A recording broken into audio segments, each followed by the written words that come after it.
तो ये हमारे पास रिएक्टिविटी सीरीज में एलिमेंट्स आते हैं पोटेशियम, केदारनाथ का माली आलू जरा फीके से पकाता है, क्योंकि हिमांशु गिरधर दैट इज अन्नू गिरधर और अच्छे से पकाता है। इसको बोलते हैं रिएक्टिविटी सीरीज, जहां पर पोटेशियम मोस्ट रिएक्टिव, जैसे नीचे आते हैं रिएक्टिविटी कम होती रहती है, जिसके बेसिस हम डिसाइड करते हैं कि हमें कौन सा मेटल कहां यूज करना है। जैसे हम लोग यूज करते हैं सिल्वर ज्वेलरी के अंदर, गोल्ड ज्वेलरी के अंदर, प्लेटिनम ज्वेलरी के अंदर। कभी देखा किसी को तुमने कि लोहे की चेन पहने घूमा है कोई? कभी देखा किसी को लोहे की अंगूठी, लोहे की चेन, लोहे का कड़ा? जनरली हम लोग ज्वेलरी में यूज करते हैं ये तीन मेटल्स, क्योंकि ये रिएक्टिविटी सीरीज में नीचे आते हैं, सिल्वर, गोल्ड और platinum, because they are the least reactive metal, ताकि ये आसानी से सराउंडिंग मॉइस्चर से रिएक्ट ना करें।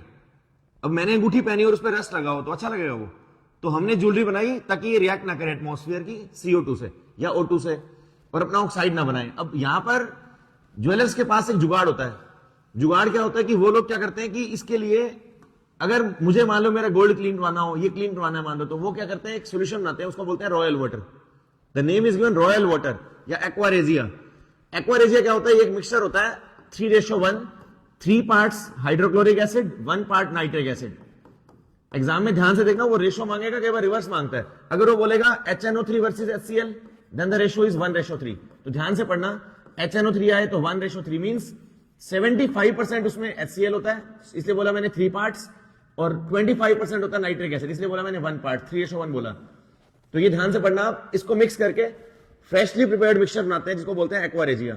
वो एक्वारेजिया स्टार्टिंग में कलरलेस होता है, but within few seconds it turn yellow, orange, reddish.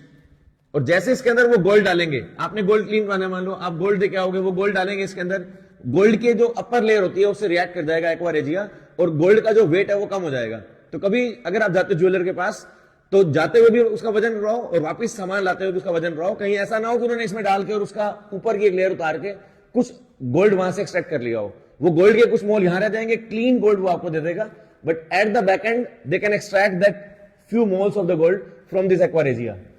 Note करो, बहुत इंपॉर्टेंट है। एक्वारेजिया क्या होता है, आता है एग्जाम में जरूरी है।